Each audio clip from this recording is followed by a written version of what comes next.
하나님께서 제일 다루기 힘든 종류의 사람이 누군지 아십니까? 바로 리더들입니다. 목사님들이 모인 자리에 가보신 적 있으신가요? 제가 교단 대표로 축구대회에 가서 경기를 하면 교단별 성향이 극명합니다. 작년 대회를 기준으로만 사실을 말씀드리자면 순복음교회 목사님들은 거칠게 달려듭니다. 뛰면서도 무섭습니다.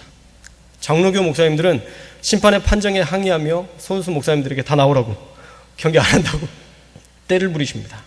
또 심판에게도 민망할 정도로 덤벼서 제가 심판에게 가서 제가 대신 사과를 했습니다. 죄송하다고, 용서하시라고.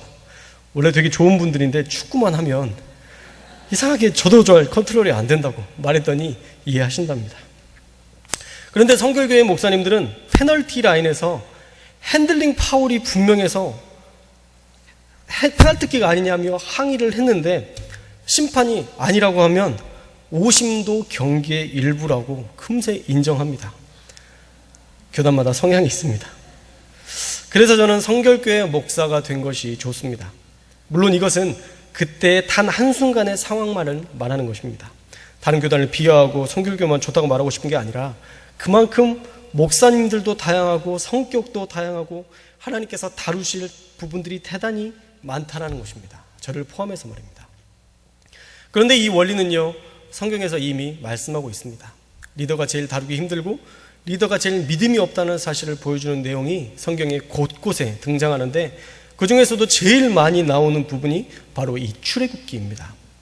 모세를 설득하는 데만 3장에서 6장까지 총 4장에 걸쳐서 믿지 못하는 모세를 설득하시는 하나님의 모습이 기록되어 있습니다.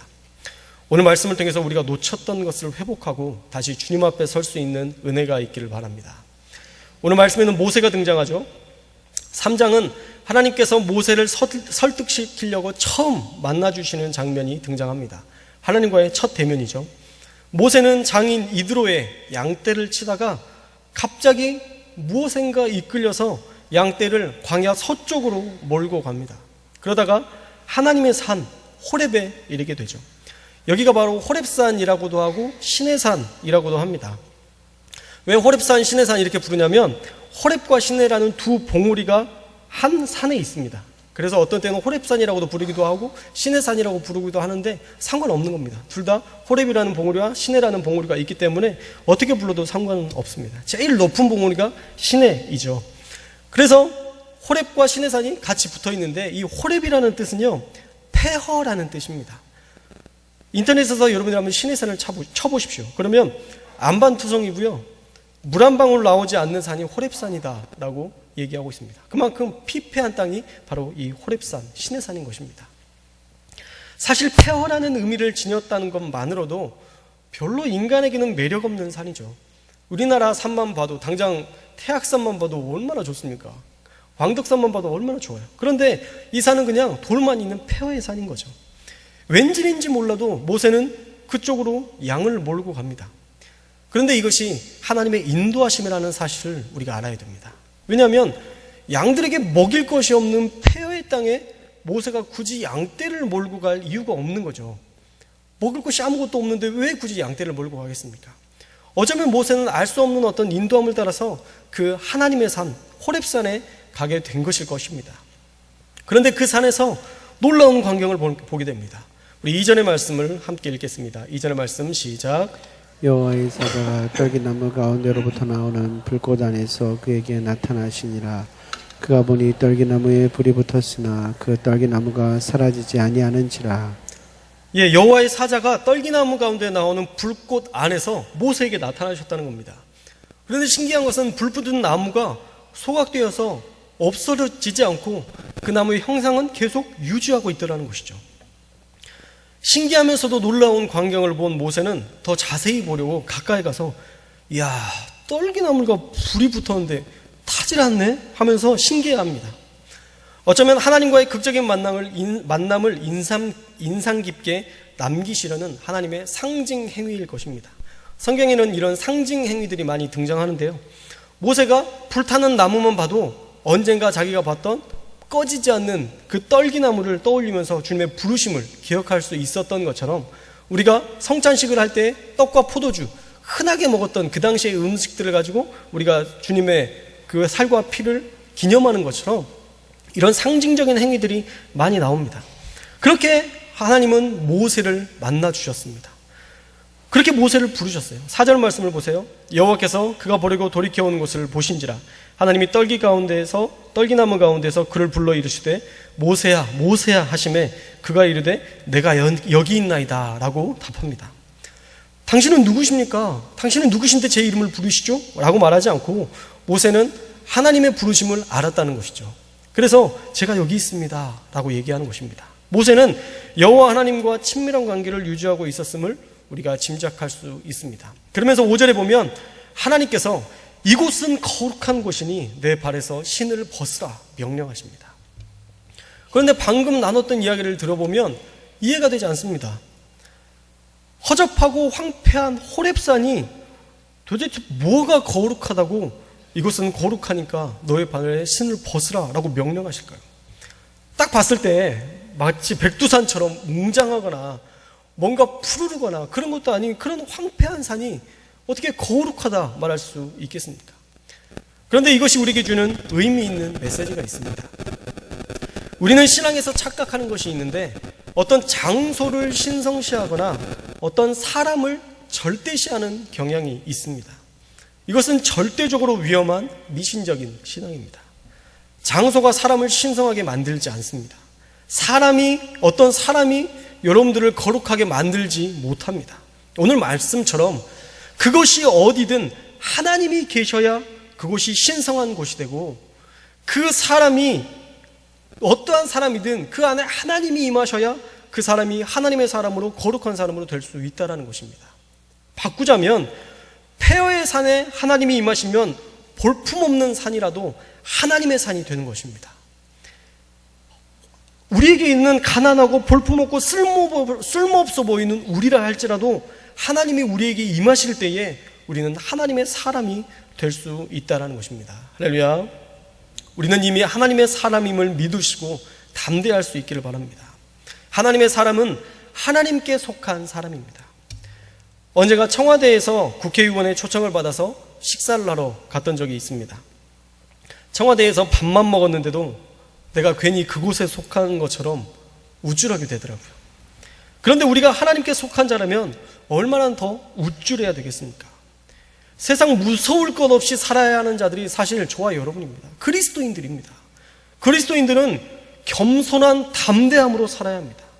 모두에게 대하여서는 겸손해야 되지만 우리 안에서는 하나님이 살아계신데, 내 안에 하나님이 계신데 라는 사람으로서는 측량할 수 없는 엄청난 담대함과 배짱으로 가득 차 있어야 됩니다. 그런데 문제는 안 된다는 생각이 우리 안에 더 강하다는 거죠. 하나님이라고 해도 내 삶을 바꾸시지 못할 거야 라고 스스로 믿고 있습니다. 그러고는 그 믿음을 견고히 합니다. 못 바꾸셔. 나를 절대 못 바꾸셔. 지긋지긋한 이 상황, 나도 노력해봤는데 안 되고 하나님도 못 바꾸시니까 지금 안 바꾸시겠지 라고 생각하면서 우리 스스로가 만든 하나님에 대한 불신앙을 우리가 믿고 있는 거예요. 그러니까 하나님은 계신데 하나님이 못하신다는 것을 믿고 우리가 살아가고 있다는 것이죠. 그런데 성경은요, 딱 믿는 것만큼 역사할 것이다 라고 분명하게 기록하고 있습니다. 마태복음 9장 29절의 말씀을 우리 함께 읽겠습니다. 9장 29절 시작. 예수께서 그들의 눈을 만지시며 이르시되 너희 믿음대로 되라 하시니. 너희 믿음대로 되라. 이것이 우리에게 주시는 믿음의 정의입니다. 우리가 믿는 만큼 보게 하십니다. 그러니 믿으면 믿음이 더 커지고요, 믿지 못하면 믿음은 지금보다 더 작아지는 겁니다. 우리가 믿고 나아가면 하나님의 역사를 보게 되니까 더 믿음이 커질 수밖에 없고요, 믿지 않으면 하나님의 역사를 보지 못하니까 믿음이 작아지고 믿음이 점점 줄어들고 의심만 내 안에 충만해지게 될 수 있다는 것입니다. 그래서 우리가 믿을 수 있어야 돼요. 우리가 하나님을 의지하는 믿음이 우리 안에 충만해져야 됩니다. 요즘 감기를 3주 정도 친하게 지내고 있습니다. 감기가 저를 떨어지질 않아요. 저를 너무 좋아합니다. 어제도 갑자기 이제 좀 나았다 싶었는데 이 편도 쪽이 아프기 시작하더라고요. 그래서 아이고 또 며칠 고생하겠구나 이렇게 생각하다가 내가 왜 하나님 앞에 기도하지 않고 이걸 그냥 아픈 것들을 아프니까 이거 이제 이 아픈 애들을 계속 감기를 내 것으로 수용하고 받아들이는지 이해가 잘 되지 않더라고요. 그래서 자기 전에 잠깐 하나님 앞에 기도하고 선포했습니다. 이 편도의 통증은 사라지고 예수의 보혈로 깨끗게 될지라. 할렐루야. 안신기하게 깨끗이 나왔습니다. 기도에서 나왔으니까 신기해하면 안 되겠죠? 우리가 기도하면 당연히 일어날 일들이 우리가 기도하지 않아서 당연히 일어나지 않고 있는 것입니다. 믿는 자에게는 이런 역사들이 비일비재하게 일어납니다. 문제는 우리가 다른 걸 의지하고 있다는 것이죠. 우리가 약을 의지하고 있고요. 우리가 나를 도울 수 있는 사람을 의지하고 있고요. 우리가 바라는 것이 하나님이 아니라 그 외의 것들인 경우가 너무 많다는 것입니다. 사랑하는 여러분, 여러분에게 믿음이 있기를 바랍니다. 폐허의 땅에도 하나님이 임하시면 거룩한 땅이 되고 폐허 같은 인생에도 하나님이 임하시면 거룩한 자가 된다는 사실을 믿음으로 더 큰 하나님의 사람들이 되시기를 주님의 이름으로 축원합니다. 또 하나님은 조상들에게 약속한 언약을 기억하시고 그 백성을 돌보시는 분입니다. 나는 너희의 조상의 하나님이다 라고 말씀하시면서 아브라함, 이삭, 야곱을 거론합니다. 하나님께서 아브라함과 이삭과 야곱을 거론하는 이유는 하나님께서 약속하신 그 약속을 이루시기 위함이었습니다. 우리 출애굽기 22장 24절과 25절의 말씀을 함께 읽겠습니다. 24절, 25절 시작. 하나님이 아브라함과 이삭과 야곱에게 세운 그의 언약을 기억하사 하나님이 이스라엘 자손을 돌보셨고 하나님이 그들을 기억하셨더라. 하나님께서 이스라엘을 돌보신 이유가 뭐라고요? 자신이 아브라함, 이삭, 야곱에게 했던 언약 때문이라는 것입니다. 하나님께서 스스로 하셨던 약속 때문이라는 거예요. 그 언약 때문에 하나님은 이스라엘을 늘 주목하고 계셨습니다. 그 언약이 무엇일까요? 그것은 아브라함에게 최초로 주셨던 가나안 땅을 주리라 라는 언약의 말씀입니다. 창세기 15장 13절에서 16절의 말씀을 보면 여호와께서 아브라함에게 이르시되 너는 반드시 알라. 내 자손이 이 땅에서 객이 되어 그들을 섬기겠고 그들은 400년 동안 내 자손을 괴롭히니 그들이 섬기는 나라를 내가 징벌할지며 그 후에 내 자손이 큰 재물을 이끌고 나오리라. 너는 장수하다가 평안히 조상에게로 돌아가 장사될 것이요 내 자손은 4대 만에 이 땅으로 돌아오리니 이는 아모리 족속의 죄악이 아직 가득 차지 아니함이니라 하시더니 라고 말씀합니다.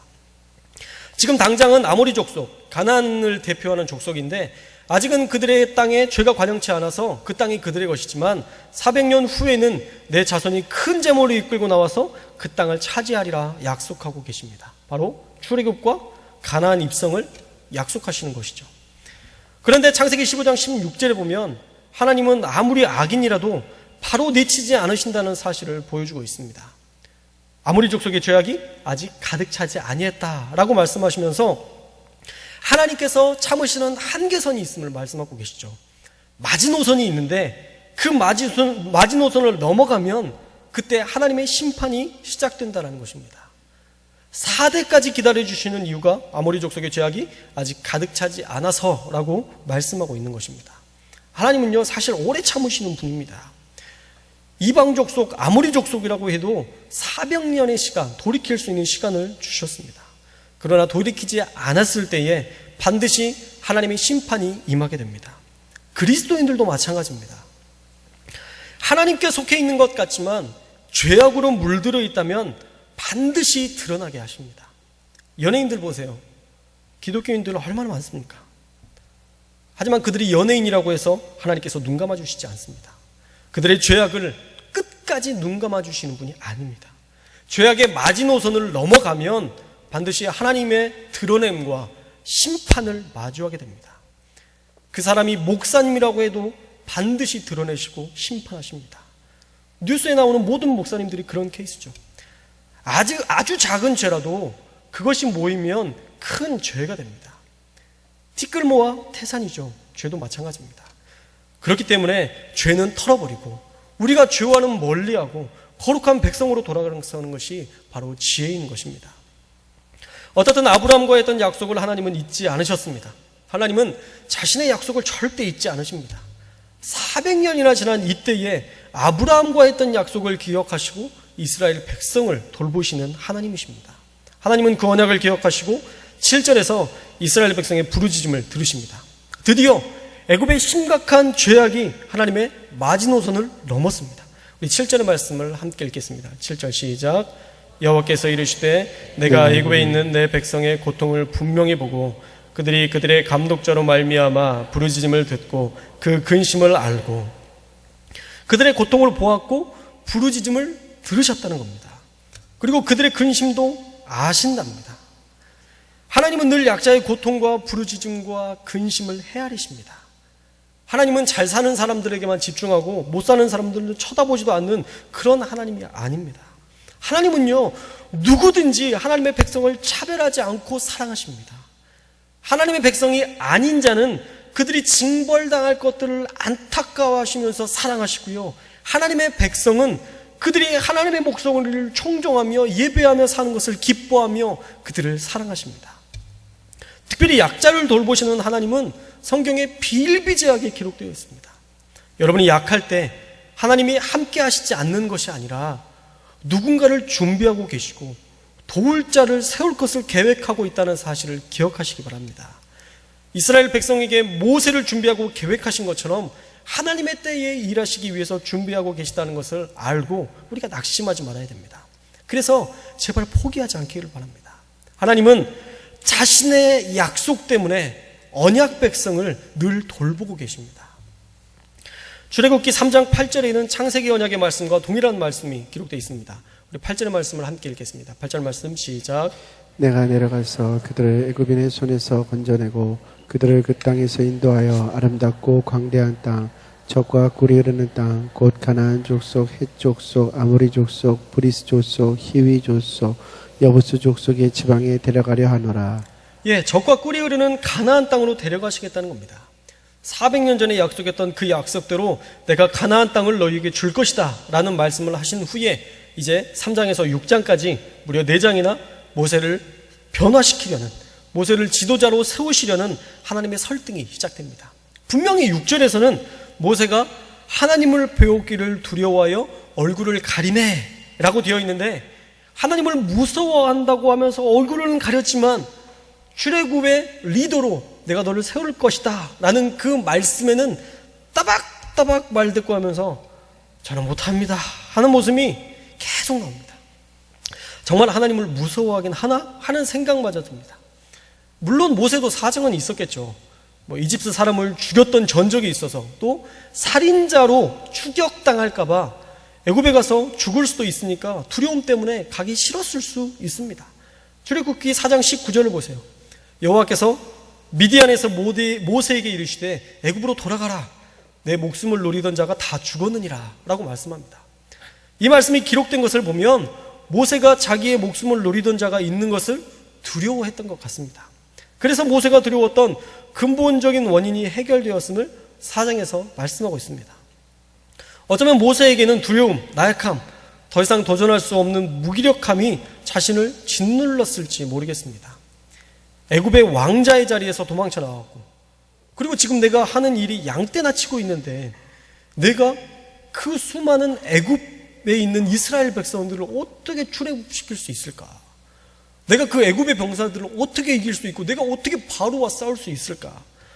이런 생각만 하면 계속 무너질 수밖에 없었을 것입니다. 하지만 우리가 주목할 것은 우리의 나약함이나 우리의 부족한 능력이 아니라 하나님이라는 것이죠.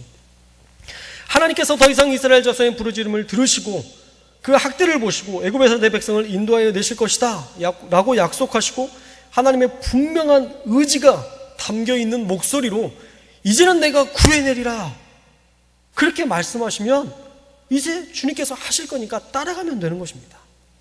그런데도 모세는 하나님의 놀라운 그 구원 계획에, 이스라엘을 구원해 주는 그 구원 계획에 감탄하지 않고 그건 잘 모르겠고요. 제가 뭐라고 바로에게 가서 이스라엘 자손을 애굽에서 인도해낼 수 있습니까? 저는 못합니다 라고 또 믿음 없는 말을 합니다. 그때 하나님은 단호하게 한 가지를 약속하십니다. 우리 12절의 말씀을 함께 읽겠습니다. 12절 말씀 시작. 하나님이 이르시되 내가 반드시 너와 함께 있으리라. 내가 그 백성을 애굽에서 인도하여 낸 후에 너희가 이 산에서 하나님을 섬기리니 이것이 내가 너를 보낸 증거니라. 내가 너와 반드시 함께 할 것이다 라고 약속하십니다. 하나님과 함께라면 무엇이 두렵겠습니까? 바로 말고 어떤 강력한 왕이 등장해도 하나님과 함께하는 사람을 그 누구도 해할 수 없습니다. 이것보다 더 큰 보증이 어디 있습니까? 내가 반드시 너와 함께 있을 것이다. 이 은혜가 우리에게도 이미 있는 줄 믿습니다. 예배 가운데 하나님이 함께 하시고 우리의 삶에 늘 동행하시는 하나님이 여러분들을 이미 돌보고 계신 줄 믿습니다. 할렐루야.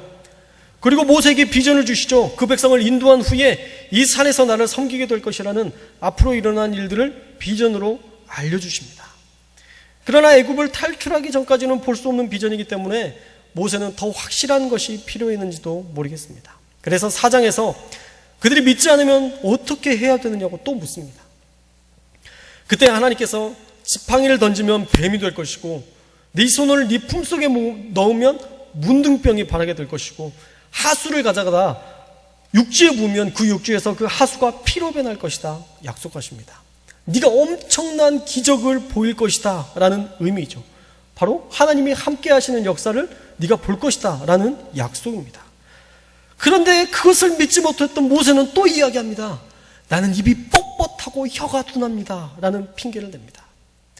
여러분, 입이 뻣뻣한 사람이 있습니까? 혀가 둔한 사람이 있나요? 그런 사람은 없습니다. 저 같으면 이쯤에서 죽였습니다. 야, 하지마. 너 이제 안 쓸 거야. 야, 하지마. 야, 아론 쓸게 내가. 그래, 네 말대로 내가 아론 쓸 테니까 하지마. 너는 네 말대로 입이 뻣뻣하고 혀가 둔한 채로 살아라. 이렇게 저주하고 보냈을 겁니다. 제가 하나님이 아니라는 것을 여러분들 모두 감사하시기 바랍니다. 그 상황에서도 하나님은 차분히 설명하십니다. 입을 만든 자가 내가 아니냐. 내가 내 입과 함께 있어 할 말을 가르쳐 줄 것이다 라고 말하는데 또 모세가 보낼 만한 자를 보내주소서 다시 요청합니다. 여러분도 깍박하시죠? 그러자 하나님께서 노하십니다. 출애굽기 5장 14절 말씀을 함께 읽겠습니다. 5장 14절 시작. 여호와께서 모세를 향하여 노하여 이르시되 레위 사람 내 형 아론이 있지 아니하냐. 그가 말 잘하는 것을 내가 아노라. 그가 너를 만나러 나오나니 그가 너를 볼 때 그의 마음에 기쁨이 있을 것이라. 아론이 말을 잘하니까 그럼 같이 해라 하면서 사람을 붙여주십니다. 그리고 권세도 주십니다. 출애굽기 4장 16절에 보면 그가 너를 대신하여 백성에게 말할 것이니 그는 내 입을 대신할 것이요 너는 그에게 하나님같이 되리라 라고 분명하게 약속합니다. 아론이 형인데 그 아론이 모세를 대할 때 하나님같이 여겨지도록 해주겠다라는 것입니다. 하나님께서 권세를 주시겠다 분명히 약속하시는 것이죠. 어쩌면 이를 악물고 참고 계시는 하나님의 모습이 떠오릅니다. 하나님은 인간을 참느라 참기에 달인이 되셨을 겁니다. 구약에서도 엄청 참으셨고요. 신약에서도 참고 참다가 마지막 예수 그리스도를 대속물로 주셔서 인간을 향한 사랑을 보이심으로 끝까지 참아 주심을 우리에게 보여주셨습니다. 오늘 말씀을 통해서 우리에게 주시는 교훈은 폐허가 된 사람이라도 하나님의 선택을 받은 사람이라면 절대 패배자가 되지 않고 축복의 산, 하나님의 산이 되듯이 하나님의 사람이 된다는 것입니다. 그렇기 때문에 우리가 현실을 보지 말고 하나님을 봐야 합니다. 하나님만이 우리의 어그러지고 폐허된 삶을 바꾸실 수 있는 유일하신 하나님이십니다. 또 하나는 하나님께서 오래 참으신다고 하나님을 오래 참게 해서는 안 됩니다. 우리의 믿음으로 기적의 역사를 빨리 봐야 합니다. 교회 사역을 할 때 먼저 부정적인 시각으로 시작하는 사람들이 참 많습니다. 그게 어쩌면 통찰력이라고 여겨질지도 모르겠습니다. 그런데 그 말이 어떤 면에서는 믿음 없음을 보이는 실리해가 되기도 합니다. 가나안 정탐꾼 10명의 보고는 하나님께 가증한 것이 되었습니다. 물론 자기가 보고 들은 객관적인 증거와 체험을 바탕으로 말한 것이지만 하나님의 언약의 말씀과는 반대되는 것이었기 때문에 그것은 결코 하나님의 기쁨이 되지 못했습니다. 어쩌면 우리의 교회 사역에 제시한 부정적인, 객관적인, 체험적인 증거들이 하나님의 기쁨이 되지 못할 수도 있습니다. 특별히 교회의 리더로 세우신 여러분들에게 권면합니다. 여러분 깨어 있으십시오. 내 생각이 교회를 이끌어가지 않도록 주의하십시오. 하나님의 생각이 교회를 이끌어가야 됩니다. 사실 리더가 리더의 자리에서 그 역할만 하면 교회는 문제가 없습니다. 해야 될 것들을 제시하고 함께 기도하면서 같이 나아갈 것들을 그냥 향해서 나아가면 교회에 문제될 것이 전혀 없습니다.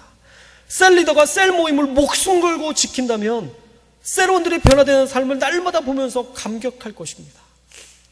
굳이 우리 목회자들을 부르지 않아도 우리 가운데 이런 역사가 있었음을 매일 우리에게 찾아와서 그런 간증들을 하게 될 것입니다. 중직들이 목숨 걸고 교회를 위해 섬기고 기도한다면 사도행전의 성령의 역사를 비일비재하게 경험하게 될 것입니다. 그런데 문제는 그 자리를 지키지 않는다는 것이 문제입니다. 죄송합니다. 사실 제가 가장 문제인데 여러분에게 혹시 작은 티끌만한 불순종의 모습이 있고 리더의 자리에서 제대로 하지 못하고 있는 것이 있다면 여러분의 믿음을 강하게 하셔서 교회를 세우고 사람을 세우는 역사를 여러분의 삶 속에서 볼 수 있기를 주님의 이름으로 축복합니다. 하나님은 권세를 주십니다. 그냥 리더 자리에 세우시지 않습니다. 모세를 보세요. 아무것도 없이 네가 가라 라고 얘기하시지 않습니다. 모든 기적과 이사와 능력과 권세를 주십니다. 그리고 그 권세를 가지고 사역하라 말씀하십니다. 우리 리더의 사역도 마찬가지입니다. 여러분에게 이미 그 권세를 주셨기 때문에 여러분들이 그 권세를 가지고 도전해 보는 거예요. 안 될 거라고 생각하지 말고 기침이라도 감기라도 한번 그것을 놓고 기도해 보시고, 여러분 안에 있는 어떤 환자가 있다면 간절한 마음으로 목숨 걸고 한번 기도해 봐서 그 환자가 나을 때까지 기도해서 정말 변화되는 역사를 봐서 하나님께서 이렇게 하셨다고 고백할 수 있는 그런 고백들이 우리에게 일어난다면 기도하지 말라고 해도 막 목숨 걸고 기도하게 될 것입니다. 우리의 자리에서 믿음으로 이 일들을 이뤄내야 됩니다. 마지막으로 하나님이 반드시 우리와 함께 하신다는 사실을 기억하시기 바랍니다. 하나님은 우리가 강하여져서 교만할 때에도 그 교만을 깨닫게 하시도록 늘 말씀하고 계시고요, 우리가 약할 때에도 우리의 부르짖음을 들으시며 함께 하십니다. 그 하나님의 경고의 메시지와 하나님의 위로의 메시지를 들을 수 있는 사람이 바로 하나님의 부르심을 받은 성도들이 누리는 특권입니다. 하나님이 함께 하시면 두려울 게 뭐가 있습니까? 하나님 아버지 옷 붙잡고 뒤에 숨어 있으면 하나님께서 다 하실 텐데 두려울 게 뭐 있습니까? 하나님이 함께 하신다는 사실을 반드시 기억해야 됩니다. 이것은요, 하나님께서 우리에게 약속하신 것입니다.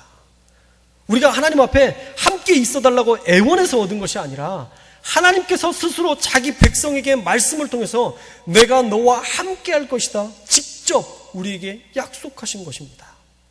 400년 전의 약속을 기억하시고 이룬 것처럼 지금도 그 사랑과 은혜로 선택하신 우리를 기억하고 도우십니다. 상황만 바라보고 좌절하는 것이 아니라 믿음으로 도전하고 내 안에 하나님을 믿는 믿음이 얼마나 있는가를 우리는 늘 점검해야 됩니다. 자동차를 운전하는 데 있어서 가장 중요한 것은요, 좌우를 아무리 잘 살피고 운전 경력이 아무리 몇십 년이 돼도 연료가 없으면 차가 움직이지 못합니다. 하나님을 믿는 믿음이 우리의 삶을 움직이는 연료이며 동력입니다. 우리의 삶을 전진하게 할 에너지입니다. 그래서 하나님께서 내 안에 계신지 늘 돌아봐야 되는 것입니다. 사랑하는 여러분, 출애굽기를 통해서 주신 말씀이 여러분에게 주시는 메시지가 되기를 소망합니다. 그리고 하나님은 여러분들과 늘 함께 하신다는 사실을 수시로 고백하고 믿음으로 전진할 수 있기를 바랍니다. 페어의 호렙이 약속의 산이 된 것처럼 하나님을 의지하는 우리의 믿음을 통해 페어 같은 인생도 영화롭게 바꾸실 줄 믿습니다. 내가 반드시 너와 함께 있으리라, 이 말씀을 믿고 기적을 날마다 경험하는 사랑하는 천연교회 모든 성도들이 되시기를 주님의 이름으로 축원합니다. 함께 기도하겠습니다. 하나님, 절망 속에도 하나님을 볼 수 있는 믿음을 주십시오. 내 안에 믿음이 없음이 늘 하나님을 못 보게 합니다. 그냥 흘러가듯 살게 만듭니다. 이제 출애굽을 시작할 백성처럼 마음을 단단히 먹고 약속의 땅으로 전진한 용기를 우리에게 허락해 주옵소서. 우리 다 같이 통성으로 하나님 앞에 기도하겠습니다. 사랑해 주님, 우리가 하나님을 바라봅니다. 우리의 상황과 환경을 바라보지 않고 오직 주님만 바라봅니다. 주님, 정랑 속에서도 하나님을 볼 수 있는 믿음을 허락하여 주옵소서. 폐허 속에서도 우리를 붙드시고 우리와 함께 하시는 하나님을 보게 하여 주시옵소서. 그의 손 넘어지지 아니하고 좌절하지 아니하고 우리 가운데 힘과 능력 주시는 하나님으로 말미암아 담대하게 일어서서 하나님, 그 출애굽의 모든 백성들을 이끌어냈던 모세와 같이 담대함으로 죄일들을 이루게 하여 주시옵소서. 하나님, 약속의 땅으로 전진하여 나아갈 때에 하나님, 많은 어려움들과 괴로움이 있지만 하나님만 바라보게 하시고 하나님만 의지하게 하시고 하나님만 신뢰하게 하심으로 담대히 나아갈 수 있는 믿음의 삶을 살아갈 수 있도록 하나님 우리를 붙드시고 인도하여 주옵소서. 함께 하시기를 원합니다. 우리 두 번째로 기도할 때에 나라와 민족을 위해서 기도하시기 바랍니다. 우리 이 나라 민족 하나님 북핵 문제 한반도의 평화를 하나님께서 붙들어 주시고 함께 해주시도록, 또 우리 교회에 세우신 사랑하는 담임 목사님을 위해서 기도해 주시고, 또 해외 선교위원회 선교 전략 회의로 목사님께서 출타 중이신데 오시는 그날까지 하나님께서 불꽃과 같은 눈으로 지키시고 인도하시도록 목사님을 위해서 간절히 기도하시기 바랍니다. 또 우리 교회를 위해서 기도할 때에 긴급 환우들이 빨리 회복되고 건강해질 수 있도록 하나님 붙들어 달라고 기도하시고, 이제 고3 수험생들의 시험이 며칠 남지 않았는데 하나님께서 우리 학생들을 지켜주시도록, 또한 오늘 헌신을 다짐하는 8, 9, 10, 11 여전도의 헌신과 부흥을 위해서 함께 기도하시고, 또 말씀을 통해서 깨닫게 하신 것을 결단하며 통성으로 함께 기도하겠습니다. 하나님, 이 나라와 민족을 기억하여 주시옵소서. 하나님, 100여 년 전에 하나님께서 이 땅을 세우시고 통치하여 주시며 놀라운 하나님의 역사하심을 보게 하셨습니다. 하나님, 그러한 나라가 하나님 무너지지 않게 하시고 넘어지지 않게 하시고 좌절하지 않게 하시고 다시 하나님을 믿는 믿음 가운데 승리할 수 있도록 하나님 도우시고 인도하여 주시옵소서. 우리 천안교회 가운데 세우시는 사랑하는 담임 목사님을 붙들어 주시고 성령의 충만함을 갑절로 도와해 주시며, 해외 선교위원회 선교전략회 일정 가운데 계신데 하나님 돌아올 때까지 하나님 붙들어 주시고 역사하여 주옵소서. 또한 우리 교회를 위해서 기도합니다. 많은 질병으로 말미암아 투병장에 있는 우리 성도들을 하나님 붙드시고 인도하여 주시옵소서. 하나님, 그들의 모든 아픔들이 회복되게 하여 주시고 건강하여짐으로 말미암아 하나님 앞에 영광 돌리는 놀라운 은혜를 보기를 원합니다. 또한 우리 사랑하는 고3 수험생들을 하나님 붙들어 주시고 시험이 며칠 남지 않았는데 하나님 저들에게 지혜 주시고 명철함 주시고 하나님께서 선한 길로 인도하시는 놀라운 역사를 보게 하여 주시옵소서. 또한 오늘 헌신을 다짐하는 8에서 11년 너희 가운데에 하나님 함께 하시고 헌신과 부흥을 허락하여 주시며 늘 하나님의 능력 가운데 살아가게 하시고, 오늘 들은 말씀들이 우리 가운데 깨달아져서 하나님 그 말씀으로 결단하며 살아갈 수 있는 우리 모두가 되게 하여 주시옵소서. 하나님께서 함께하여 주시기를 소망하며 거룩하신 예수님의 이름으로 기도합니다.